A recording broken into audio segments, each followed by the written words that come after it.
Star उत्सव पर देखिए आपके चहीते शोज अब से डीडी फ्री डिश पर।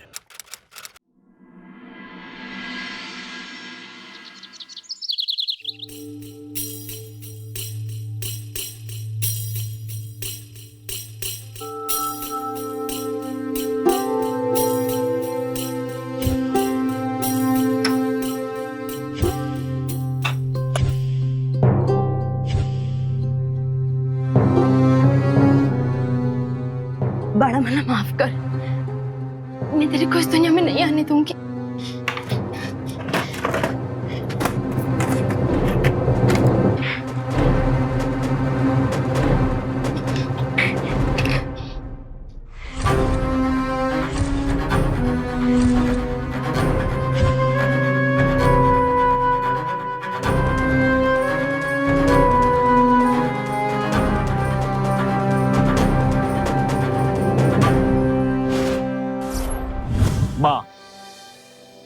माँ वो होती है जो हर मुश्किल का सामना करके अपने बच्चे की रक्षा करती है, लेकिन ये माँ अपने बच्चे को इस जिंदगी में लाना ही नहीं चाहती थी, यहां तक कि उसे अपनी खुद की जिंदगी तक प्यारी नहीं थी।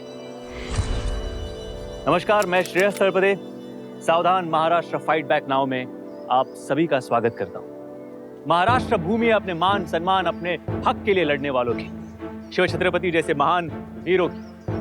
आज अपना महाराष्ट्र हर क्षेत्र में प्रगति कर रहा है, पर अनफॉर्चुनेटली क्राइम की जड़ें भी यहां बहुत गहरी है। सरकारी आंकड़ों के अनुसार साल 2013 में पूरे महाराष्ट्र में हिंसक अपराध के लगभग 30,000 मामले और महिलाओं के प्रति जुर्म के लगभग 26,000 मामले सामने आए हैं, जो पिछले साल के मुकाबले बढ़ गए हैं और यह वाकई में चिंता का विषय है। सावधान महाराष्ट्र फाइट बैक नाउ के जरिए हमारी एक कोशिश है कि हम सब महाराष्ट्रवासी जुर्म के खिलाफ एक साथ खड़े हो जाएं, ताकि हमारा ये स्टेट एक क्राइम फ्री स्टेट कहलाए। अभी अभी हमने देखा कि एक औरत की गोद भराई हो रही थी, पूरा परिवार आने वाले बच्चे की खुशी मना रहा था, लेकिन ये माँ उस बच्चे को इस दुनिया में लाना ही नहीं चाहती, यहां तक कि वो अपनी खुद की जान देने के लिए तैयार है। आखिर क्यों? ऐसी क्या परिस्थिति थी कि एक माँ को ऐसा करने पर मजबूर कर दिया? क्या वो अपराधी थी या किसी अपराध की शिकार थी? जानने के लिए आइए देखते हैं महाराष्ट्र की एक चौंका देने वाली घटना।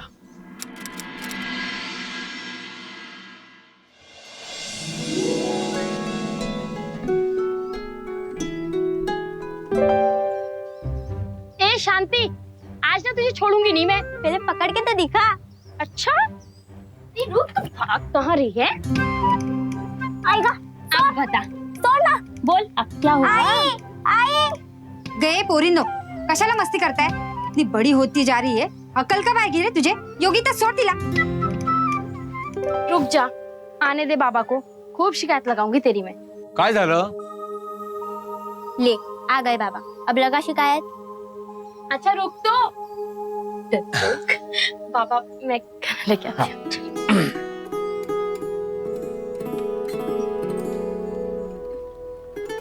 बाबा तुमने खाया क्या? हाँ बाबा। और तेरी टोपली बना के हो गया क्या? हाँ बाबा, वो हो गया। लवकर कर। हाँ? हाँ।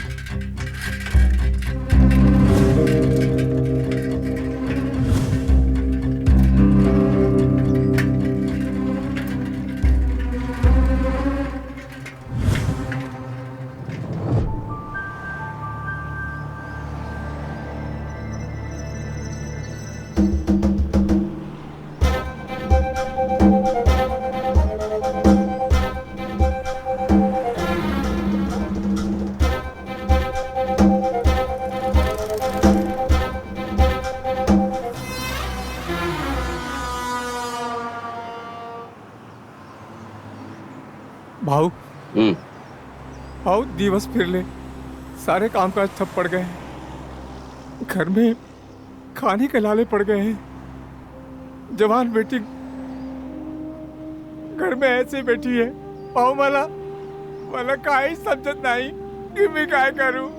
भगवान पर भरोसा रख, दिन कब लड़ जाएंगे कोई ठीक नहीं। युक्ता तुम्हारी पोरगी नहीं आता माझी पोरगी आहे। एक मिनट। ठीक है।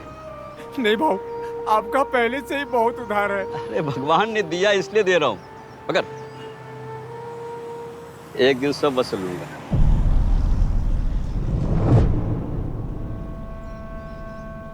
कुछ बात हुई गणपत काका से बाबा काम को लेकर? बात तो हुई है, बाकी देवाची मर्जी।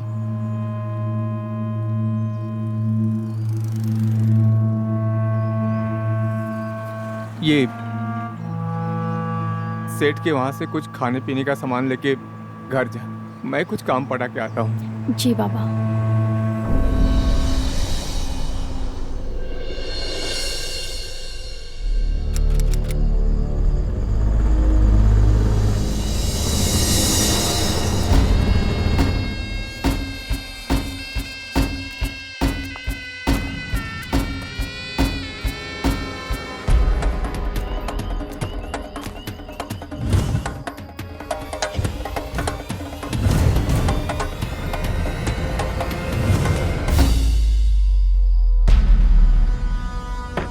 आई आई अरे योगिता, तू कहाँ चला? तू इतनी डरी हुई क्यों है? आई वो मेरे पीछे कोई था। था मी बघतो। नहीं बाबा, मुझे बहुत डर लग रहा है। यहाँ तो कोई नहीं है। सच में कोई था, बाइक पर मेरे पीछे पीछे आ रहा था। अरे देवा, जवान लड़की को इतनी रात में अकेले नहीं छोड़ना चाहिए था। चल घरात चल बघू, चल।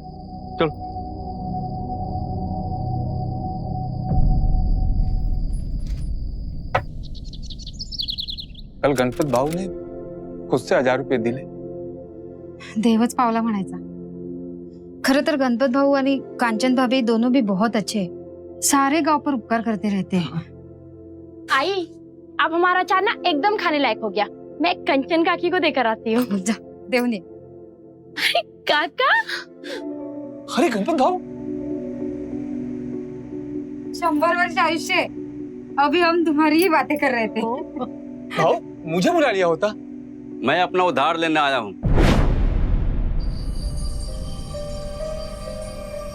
लेकिन भाऊ, तुम्हाला माहिती है कि मेरे पास पैसे नहीं है। मैंने कब बोला मुझे पैसे चाहिए? मैं समझा नहीं। हम तो यहाँ योगिता का हात मांगने आए।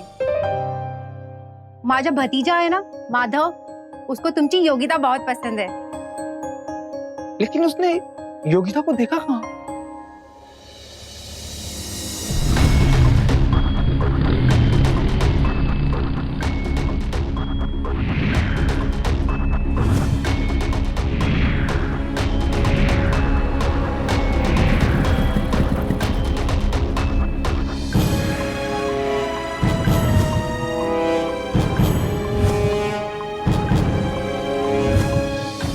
सोन्यासारखं स्थळ आहे। खूप छान है हमारा माधव। बचपन में ही इसके माँ बाप गुजर गए थे और तब से खुद को संभाला है इसने। गोंदिया में खुद का घर है और नागपुर में नौकरी करता है और वहीं रहता है। बड़े ऑफिस में काम करता है। हमने इसे योगिता के बारे में बताया और कल ही इसे योगिता बाजार में मिल गई। इसे तो योगिता बहुत पसंद है। क्यों योगिता, पसंद है ना माधव? अगर सांग ना, आवडला ना तुला? शर्मा गई।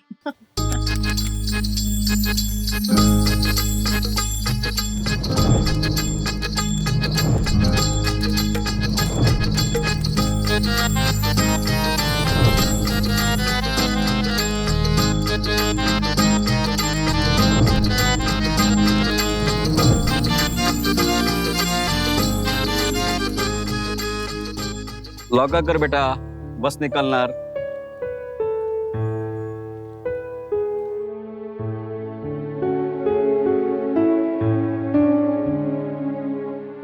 बाबा ये आपके लिए। बेटा, उल्टी गंगा ना भाओ। अरे तुम जवाई हो मेरे, मुझे तुम्हें देना चाहिए। बाबा आज से मैं सिर्फ आपका दामाद नहीं हूँ, आपका बेटा भी हूँ।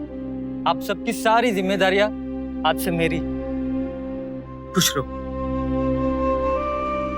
बेटा,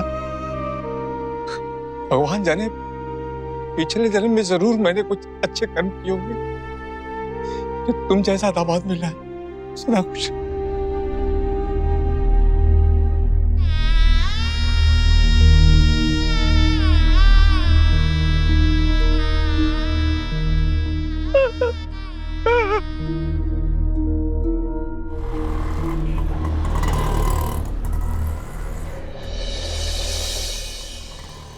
योगिता एक नई नवेली दुल्हन की तरह कई सारे सपने बुनकर अपनी नई जिंदगी में कदम रखने जा रही थी। बहुत खुश थी वो और उसके घर वाले भी। पर क्या वाकई में उसका यह सपना सच होने जा रहा था या उसकी शादी एक बुरे सपने में तब्दील होने जा रही थी?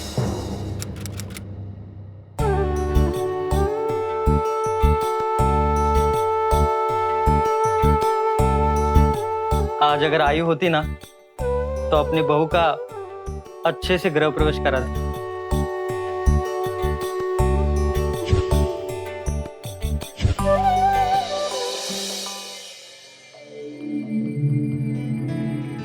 माफ करना, जाते वक्त सोचा नहीं था कि मेरे साथ और भी कोई आने वाली है। मुझे बस 1 मिनट देना, मैं अभी सब ठीक कर देता हूँ।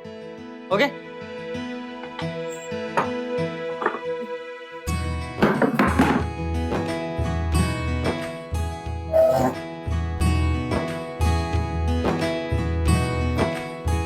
ए, रुक, ये मुझे दे दो।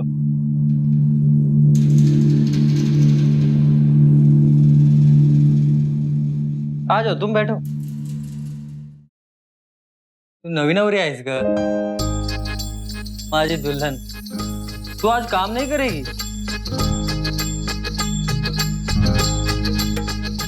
ऐसे क्या देख रहा है? क्या दिखती है रे तू? अच्छा, तभी मेरा पीछा करता था। जब तुझे पहली बार देखा ना तभी मैं समझ गया था तू बड़े काम की चीज है। अपनी बीबी को कोई काम की चीज कहता है? सर,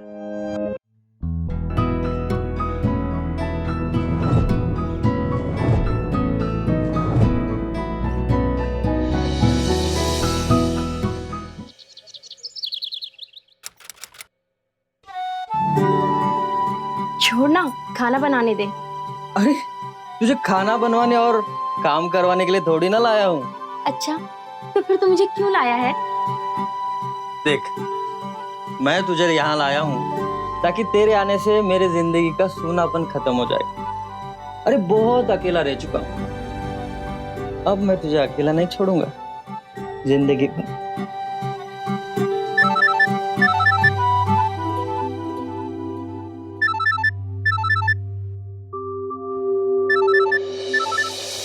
लाख में फाइनल कर लो। भाव जो कह दिया सो कह दिया, बार बार मोल भाव नहीं करता, समझे? अरे तू कितनी लकी है रे मेरे लिए। तू आते ही एक डील पक्की हो गई। अच्छा, ये क्या कर रही है? खाना। जा, जल्दी से रेडी हो जा, चल। पर खाना तो बनाने। अरे बाहर खाना खाएंगे, जल्दी से रेडी हो जा, चल जल्दी कर। 1 मिनट। जल्दी रेडी हो जा, चल फटाफट।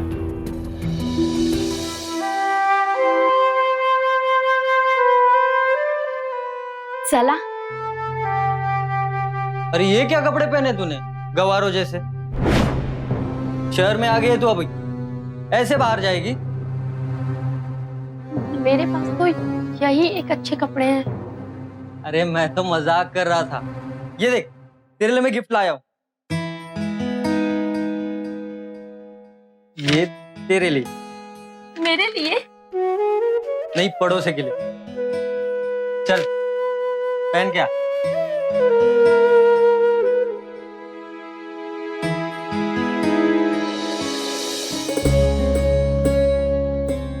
अरे वाह, काय झकास दिसतेस। चल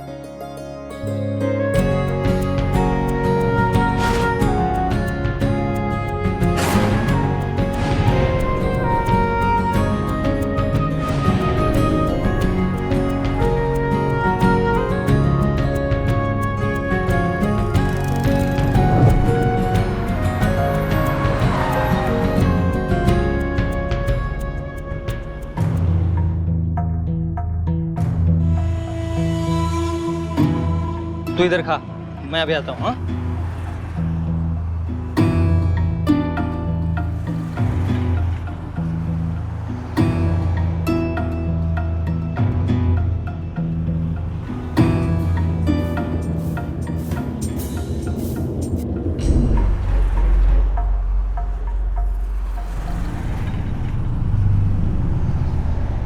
हाँ, कौन था वो? अरे वो मेरा पहचान वाला था, पहले मैं उसके साथ काम करता था। मुझे वो अच्छा नहीं लगा, कैसे घूर घूर के देख रहा था मुझे। तुम्हें कोई अच्छा लगता है क्या? लगता है ना तू। चल घर, घर चल, मैं तुझे दिखाता हूँ। तू भी ना।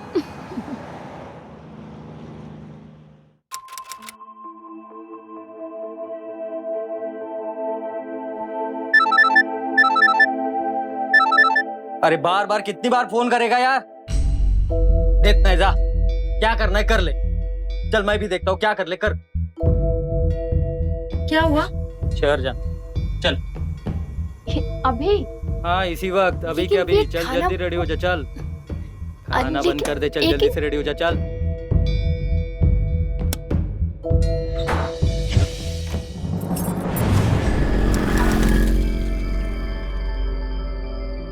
माता तो कुछ बताएगा कि हम कहाँ जा रहे हैं और क्यों जा रहे हैं। अरे तू 2 मिनट चुप नहीं रह सकती क्या? तो चुप तुम।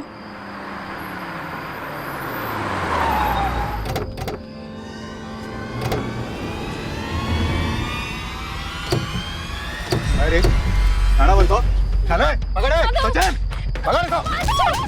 माधव को क्या? हाँ? लेके आ रहा है माधव। माधव को छोड़ो ना। माधव को छोड़ो।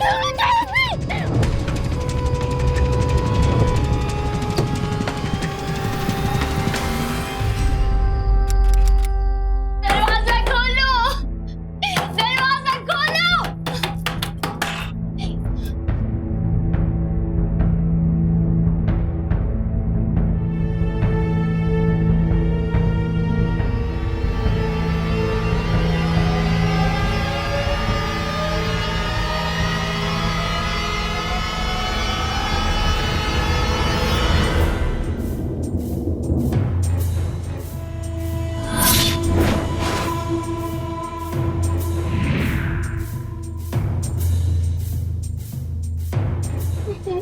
मुझे जाने दो, मुझे जाने दो। गप बस, मुंह बंद रख अपना।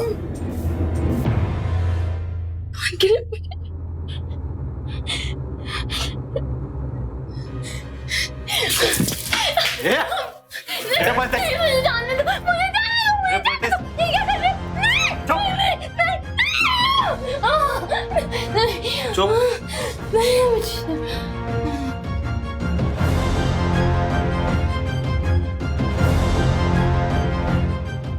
शादी के लिए तैयार करो इसे। जी दादा। ओम स्वस्ति न इंद्रो बृहस्रवाः स्वस्ति न पूषा विश्ववेदाः स्वस्ति न तारिक्षो अरिष्टनेमि स्वस्ति न बृहस्पतिर्दधातु।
पुष्पराज, तेरी हिम्मत कैसे हुई रे योगिता पे हाथ डालने की? मेरी हिम्मत कितनी है तो पूरा गांव जानता रे। जो चीज चाहिए होती है ना वो हासिल करके रहता है मैं, और अगर नहीं मिली तो छीन लेता, समझा? मेरी बीवी को अपने साथ में लेके जाऊंगा। तेरी बीवी? हाँ, मेरी बीवी। तेरी बीवी? हाँ। थाम तो, ये देख,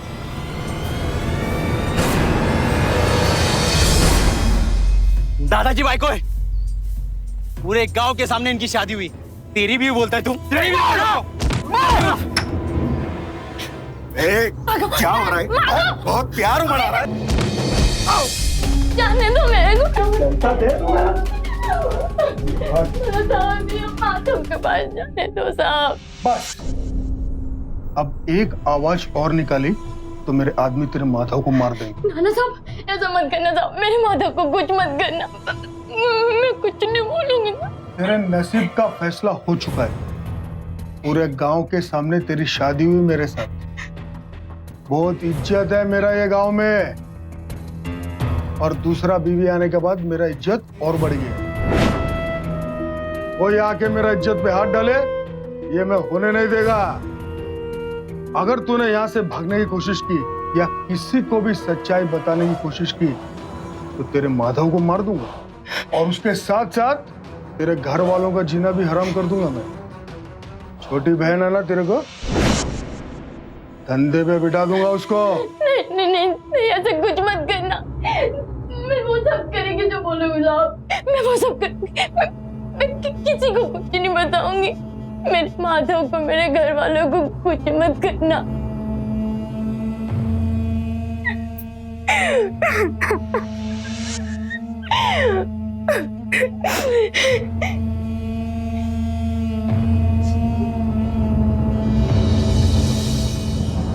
इंसान खुद लाख मुश्किलें झेल सकता है, लेकिन अगर उसके अपनों की जिंदगी दांव पर लगी हो तो वो कमजोर पड़ जाता है, और इसी बात का फायदा बड़े और ताकतवर लोग उठाते हैं। योगिता के पास अब पुष्पराज की बात मानने के अलावा और कोई चारा नहीं था, क्योंकि उसके घर वालों की जिंदगी खतरे में थी। माधव उसके लिए उम्मीद का वो सहारा था जो उसे इस नर्क से निकाल सकता था, लेकिन फिलहाल वो अकेली थी, मजबूर थी। क्या योगिता इस नर्क से निकल पाएगी?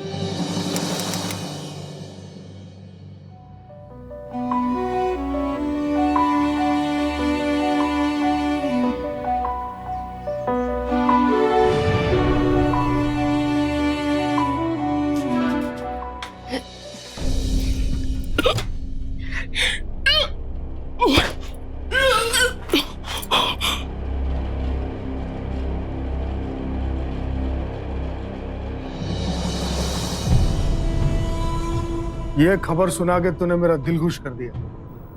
मैं बाप बनने वाला हूं, मैं बाप बनने वाला हूं सचिन। अब तो ये सारा गांव जान लेगा कि पुष्पराज में आज भी कितना दम है। मेरा बेटा आ रहा है, मेरे कुल का दीपक आ रहा है।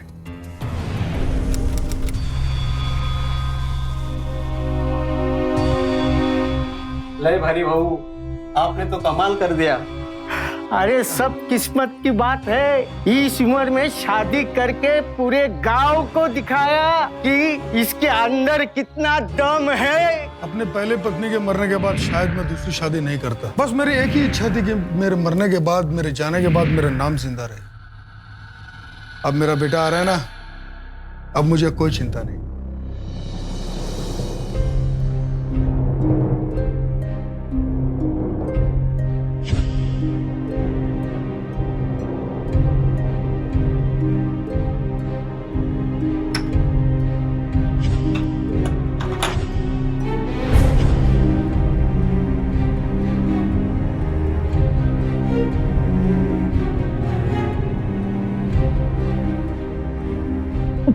बड़ा मना माफ कर, मैं तेरे को इस दुनिया में नहीं आने दूंगी।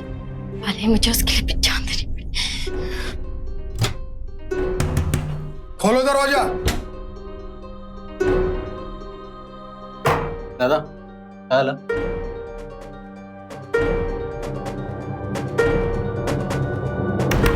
वहिनी दार उघडा। दादा वाजवा ना।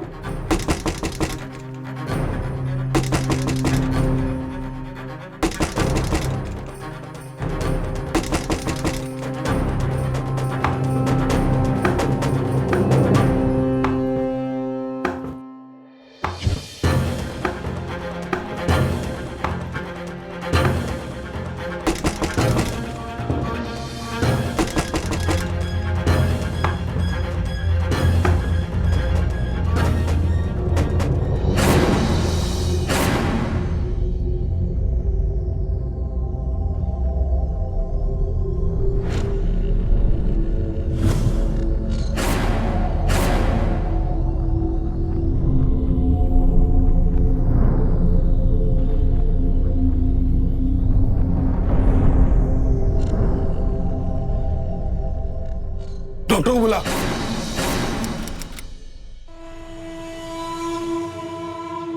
आपकी पत्नी अब खतरे से बाहर है। वो तो ठीक है, लेकिन मेरा बच्चा कैसा है? वो भी ठीक है।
ले ले ले ले ले ले तो बच्चा, चुप चुप चुप चुप चुप चुप चुप चुप, आओ, चुप चुप चुप,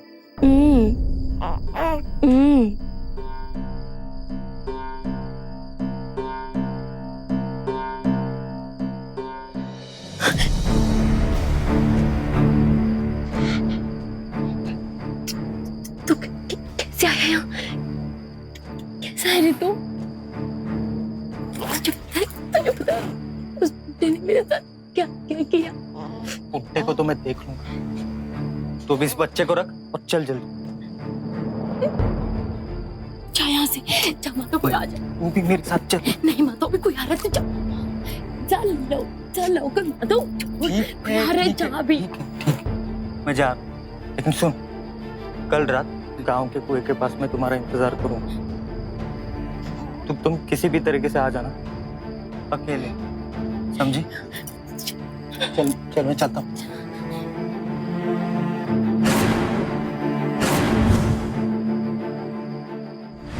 शहर का काम कैसा चल रहा है? सब ठीक है, इस बार ज्यादा मुनाफा आएगा। वो तो आना ही है। सचिन, अब तू भी अच्छा जम गया काम। अच्छा है। अरे ये क्या है? जा खीर लेके आ। लाती हूँ।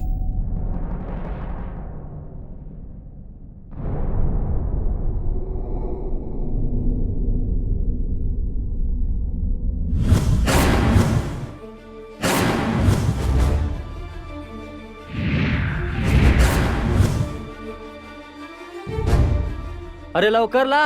हाँ जी, लाई।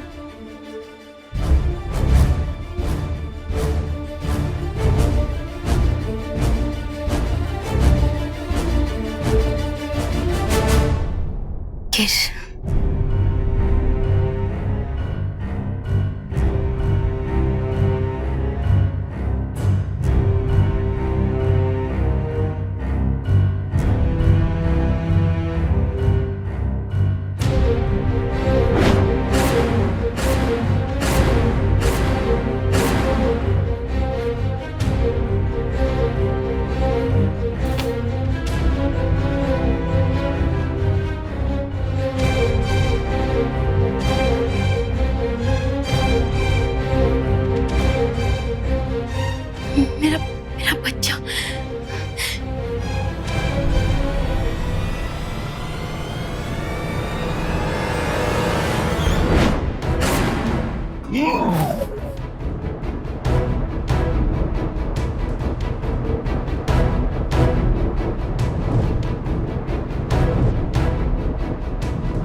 बच्चा क्यों लेकर आई है? माधव, ये मेरा बच्चा है, मैं इसको कैसे छोड़ के आ जाती? ये तेरा बच्चा नहीं है, उस पुष्पराज का पिल्ला है। देख माधव, उस पापी ने जो भी किया ना, उसमें इस बच्चे की कोई गलती नहीं है। ठीक है ठीक है, जैसा तुझे ठीक लगे। चल अब चलते हैं।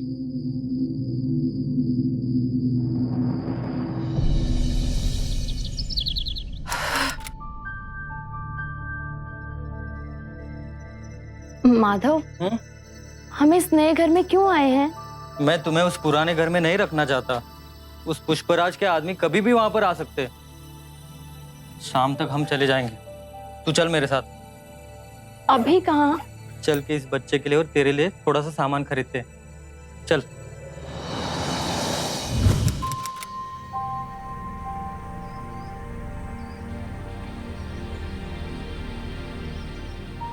तू रुक, मैं जरा आता हूँ। ला, तू थक गई होगी, मुझे दे दे। दे दे मुझे, मैं बस अभी आया। आता हूँ।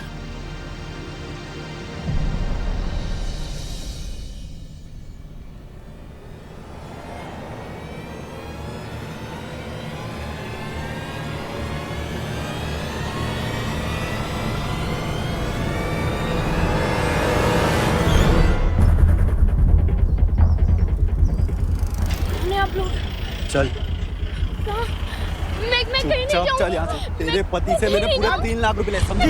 चल।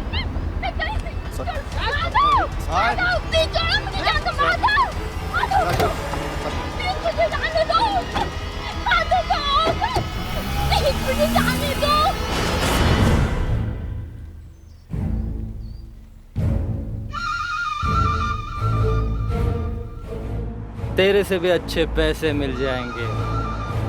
आजकल बीवी के साथ साथ बच्चे खरीदने वालों की कोई कमी नहीं है।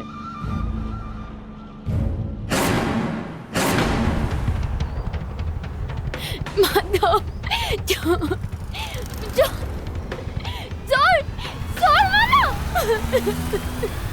माधव, जाने दो मुझे, जाने दो।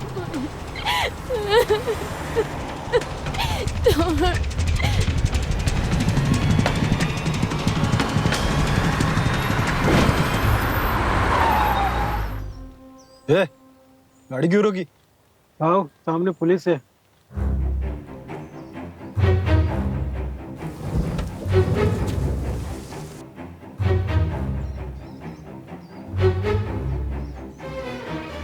पुलिस किधर से आई?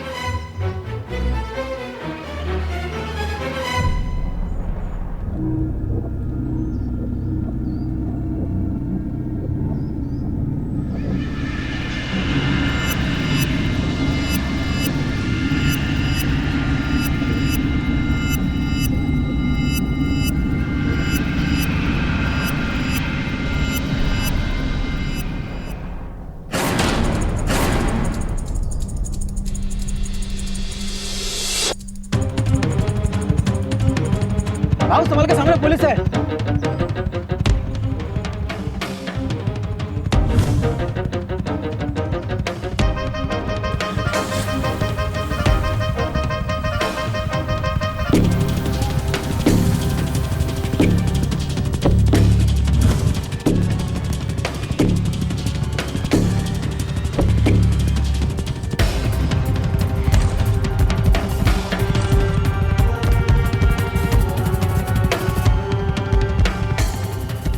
जिस माधव के लिए योगिता ने इतना सब कुछ बर्दाश्त किया था, उसी माधव ने उसे धोखा दिया था, यहां तक कि उसका सौदा किया था। आखिर कोई इंसान एक महिला का, एक औरत का इस तरीके से सौदा कैसे कर सकता है? कानूनन तो यह अपराध है ही, लेकिन इंसानियत के तौर पे भी ये एक बहुत ही गिरी हुई हरकत है। खून खौलता है मेरा ऐसे आदमियों को देखकर। सोचिए क्या गुजरी होगी उस औरत पर जब उसे पता चला होगा कि उसी के पति ने कुछ रुपयों के लिए उसे किसी और को बेच दिया। अब तक तो योगिता मजबूरी में सब कुछ बर्दाश्त कर रही थी, लेकिन अब उसके बर्दाश्त की हद खत्म हो चुकी थी।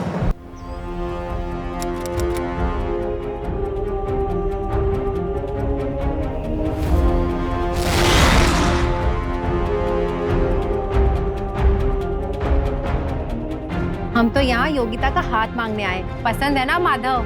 तू कितनी लकी है रे मेरे लिए। तो तू आते ही एक डील पक्की हो गई। कौन था वो? अरे वो मेरा पहचान वाला था। मुझे जाने दो। गब्बस, मैंने खुद अपने हाथों से अपनी पहली पत्नी को मार डाला था। चल यहाँ से। तेरे पति से मेरे पूरे 3 लाख रुपए ले, समझी?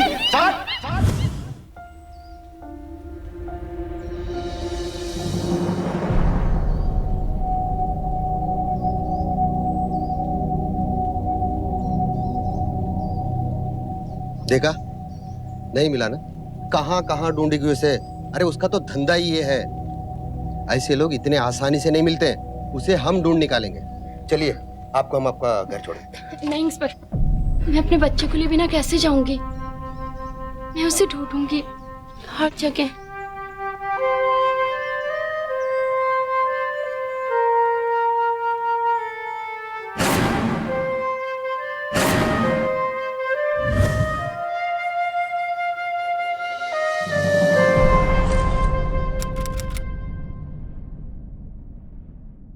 सच बताओ, आखिर ये बच्चा किसका है?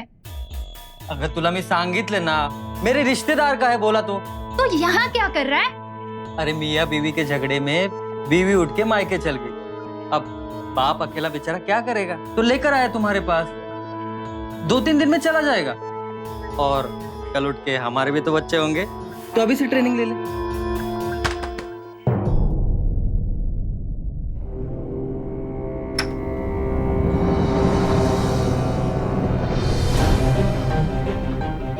कौन है?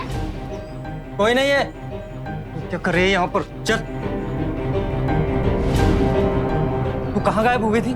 मैं ढूंढ रहा था ना तुझे। तू चल, मैं आता हूँ। बहुत बारात ले आया तू। अब तुझे हम तेरे ससुराल ले चलते हैं। साहब, चल। मैंने कुछ नहीं किया साहब। साहब मैं इसका पति हूँ साहब। ये योगिता सांगना है ना। तो ये कौन है? वो पुष्पराज ने सब कुछ उगल दिया पुलिस स्टेशन में, समझ में आया ना? चल। जम्मा आइला, ये तेरी दूसरी पत्नी। और ये? बताता हूँ साहब, बताता हूँ। इस लड़की को भी मैंने बेचने के इरादे से लाया था। इसकी भी फाइनल डील हो चुकी थी साहब। मैं गांव के भोले भाले परिवार की लड़कियों को फंसाकर बेचने का धंधा करता हूँ साहब। इसमें गांव वाले लोग भी मेरी मदद करते हैं। योगिता जैसी मजबूर लड़कियों का सौदा पुष्पराज जैसे लोगों के साथ करता हूँ। और वो अपने घर में बीवी के लिए मुंह मांगे कीमत देने के लिए तैयार रहता है साहब। और बीवी के साथ नौकरानी का भी काम करती है। ऐसे में योगिता को पहले से ही पुष्पराज को बेचा था मैंने, लेकिन पुष्पराज अपनी जुबान से पीछे हट गया साहब। अरे बार बार कितनी बार फोन करेगा यार? देख जा, क्या करना है कर ले। मेरी 5 लाख रुपए की बात हो गई थी इसके साथ, पर इसका मुंह देख के इसने 2 ही लाख रुपए दिए, बस उतना ही साहब। उतना ही लड़कियों का सौदा करता है तू?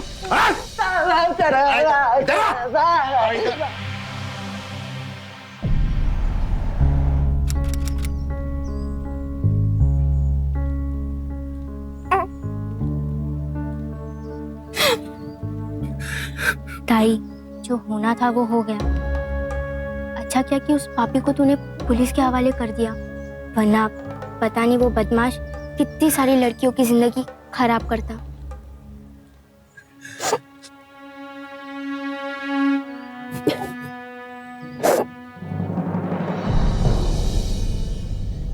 माधव को आईपीसी के सेक्शन 370 मानव तस्करी, सेक्शन 120 भी आपराधिक षड्यंत्र, सेक्शन 415 और 417 धोखेबाजी, सेक्शन 503 और 506 आपराधिक धमकी और सेक्शन 376 बलात्कार के आरोप में उम्र कैद की सजा सुना दी गई। पुष्पराज और उसके भाइयों के साथ साथ गणपत और कंचन को भी आईपीसी सेक्शंस 120 भी, 370, 415, 417 और 506 के तहत 10 साल की कड़ी सजा सुनाई। अपने स्वाभिमान और सम्मान के लिए इंसान को खुद भी खड़ा होना पड़ता है। ह्यूमन ट्रैफिकिंग या मानव तस्करी एक जघन्य अपराध है। एक तरफ हमारा देश प्रगति के पथ पर आगे बढ़ रहा है और दूसरी तरफ कुछ असामाजिक लोग लोगों की भूख और गरीबी का फायदा उठाकर उनकी भोली भाली लड़कियों को अपने जाल में फंसाकर उनका सौदा कर रहे हैं। उनको नौकरी के शादी के सपने दिखाकर उनको देह व्यापार में धकेल रहे हैं। सरकारी आंकड़ों के अनुसार साल 2013 में ह्यूमन ट्रैफिकिंग के 310 मामले दर्ज हुए, जिनमें हर उम्र की लड़कियां शामिल थी। अगर योगिता के माँ बाप ने माधव के बारे में छानबीन की होती, उसके बारे में जानकारी रखी होती, तो शायद योगिता इस षड्यंत्र और इस यातना से बच सकती। इसलिए जरूरी है कि हम हमेशा सजग रहे, सावधान रहे। महाराष्ट्र को क्राइम फ्री बनाना हमारी भी जिम्मेदारी है। अगर अभी नहीं तो कभी नहीं। फिर होगी मुलाकात महाराष्ट्र में जुर्म से जंग की एक और सच्ची घटना के साथ। तब तक सावधान महाराष्ट्र, फाइट बैक नाउ। आता बस।